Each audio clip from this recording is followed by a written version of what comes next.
muscular pueden servir. Vemos hace rato, muy general, al deltoides, al bíceps con sus dos vientres, al tríceps 1, 2 y 3, etcétera, etcétera, etcétera.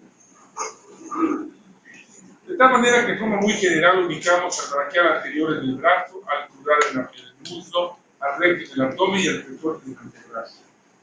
Esto nos permite reconocer que los músculos trabajan en concordancia. Cuando uno se contrae, el otro se relaja. Cuando uno se contrae, el otro se relaja. Esto nos lleva a un antagonismo, a un sinergismo o a un agonismo motor. La sarcómera ya la conocemos perfectamente, la unidad estructural y funcional del músculo. Tiene una zona Z, una zona Z y una zona media o zona H, que es el punto en el cual se contrae de aquí para acá y de aquí para acá por los brazos de la actina y miosina y los iones de calcio. El tejido óseo, el tejido muscular y el tejido nervioso forman el aparato locomotor, de tal manera que el esqueleto sirve de apoyo para la inserción de los músculos, así como su origen. Por ejemplo, los tipos de tejido muscular que conocemos es el estriado, esquelético o voluntario, el liso o visceral o involuntario y el cardíaco. Si vemos al cardíaco, se parece en estructura al esquelético, pero en función al liso, ya que el esquelético es voluntario, pero es estriado, y el cardíaco también tiene ciertas estrías, pero el liso es involuntario y el corazón también. Así que es un híbrido, comparte estructura del esquelético y función del liso. Así lo vemos, ya como se parece, tiene estrías, el esquelético, también tiene el cardíaco, solo que el cardíaco no tiene filas de no fibriles, sino que tiene sincipio, o sea, uno se comunica con el otro, el otro con el otro, el otro con el otro, que es una rama intercalada. Entonces, diferenciando el liso, vemos que son muchas células, porque protegen, y el estriado son pocas células porque se contraen y se acortan. Los músculos pueden ser de diferente estructura arquitectónica. Por ejemplo, hay paralelos, hay fusiformes, hay semiperiformes, hay periformes, hay circunperiformes.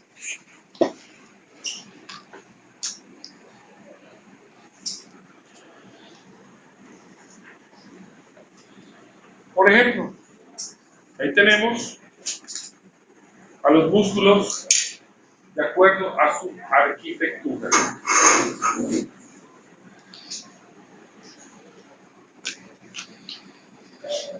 Un músculo fusiforme como el bíceps tiene una masa muscular en medio y dos tendones muy largos.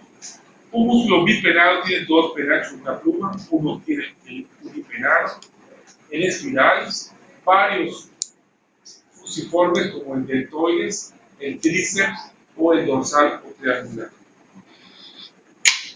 El músculo que tiene un origen inferior y un centro de inserción es un músculo circunperiforme de manera de cúpula o de círculo, como en este caso se origina del borde costal y se inserta en el centro frénico, hablamos del diafragma. Los músculos definitivamente se van a pegar por estructuras llamadas tendones, si son bandas cortas, o aponeurosis, si son bandas blancas anchas. Un tendón típico, el tendón de Aquiles, los dos gemelos se unen al sóleo para formar el tendón de Aquiles e insertarse en el calcáneo. Y una aponeurosis son bandas amplias, blancas, que unen al serrato, al pectoral, al transverso del abdomen, al oblicuo, entre sí, pero sin tocarse. Ejemplo, aponeurosis del cráneo, donde el occipital, el temporal y el frontal se unen de una manera indirecta, aunque nunca en estrecho contacto. Hablamos de la aponeurosis del cráneo. Vemos también que tenemos aponeurosis en el área del dorso lumbar, donde vemos, por ejemplo, el dorsal ancho, el trapecio, el glúteo, el oblicuo menor y mayor se unen en una banda ancha llamada aponeurosis lumbosacral. Hay aponeurosis del cráneo que acabamos de mencionar, y vean cómo los tendones son bandas largas. El músculo tiene dos partes, la que no se mueve llamada origen y la que se mueve se llama inserción. Por ejemplo, tercio externo de clavícula o lateral de la clavícula, el acromión, orígenes, inserción, tercio superolateral del húmero. Hablamos de deltoides. ¿Qué mueve el deltoides? El brazo hacia afuera, porque la palanca está acá. Eso que no se mueve es el origen, eso que mueve es la extracción. Único músculo abductor del brazo. Otro ejemplo, de la cresta ilíaca anterior al cóndilo tibial, el sartorio posterior. El músculo no solo tiene su sarcolema o membrana que lo protege, también tiene estructuras que lo rodean. Por ejemplo, la parte que rodea cada fibra es el endomisio. La parte que rodea a un fascículo de varias fibras es el epimicio. Perdón, es el el perinicio. Y cuando unimos fascículos con sus perinicios, los cubre el epimicio. Así que el epimicio cubre todo el músculo, el perinicio a varias fibras y cada fibra el endomisio. Entonces decimos que los músculos que originan un movimiento son los agónicos o motores primarios, lo que se opone a los antagónicos y los que olvidan los siguientes. Ejemplo, cuando el bíceps se contrae, se relaja el tríceps, agónico, antagónico. Cuando el tríceps se contrae, se relaja el bíceps, agónico y antagónico. Y así vemos cómo los músculos trabajan en equipo, unos que se contraen y unos que se relajan. El bíceps, que se origina en la caría suprarrenodea y en la apófisis coracoidea, se inserta, quedamos la curiosidad del radio. ¿Por qué les traigo esto? Entre toquilla y toquite les mostré la corredera bicipital donde corre el tendón largo del bíceps para que se desplace y se pueda contraer. El braquial anterior, que es el sinérico del bíceps, se origina en el tercio superior del húmero y se inserta en la apófisis coronoidea del cubo. Los músculos los vamos a llamar por su acción: flexores, extensores o aductores. Su ubicación: tibiales, peroneales, cubitales. Su número de vientres: bíceps, tríceps, cuádriceps. Su forma: trapecio, romboidea o redondo. Su inserción: externo-cleidomastoideo. La unidad motora es la parte del nervio que le va a dar movilidad de energía al músculo, de tal manera que la fibra nerviosa y las fibras musculares que inervan se llaman la unidad motora. El punto donde la unidad motora entra en la fibra muscular es la placa terminal. Vemos la unidad motora, cómo entra en cada fibra. Esta es una placa terminal, placa terminal y placa terminal. Recordando entonces que la fibra nerviosa, al estimular al músculo, si es solo la fibra y es suficiente, se contrae todo. Y eso se aplica a la ley del todo o nada. Cuando el músculo, su fibra, si se estimula, se contrae y tiene que contraerse toda. No se aplica para el músculo, solo para cada fibra. Esto nos lleva a tener entonces tres periodos. Desde el inicio de la contracción hasta el estímulo que la va a contraer, periodo latente. La fase de contracción, periodo de contracción, y la fase de recuperación o periodo de relajación.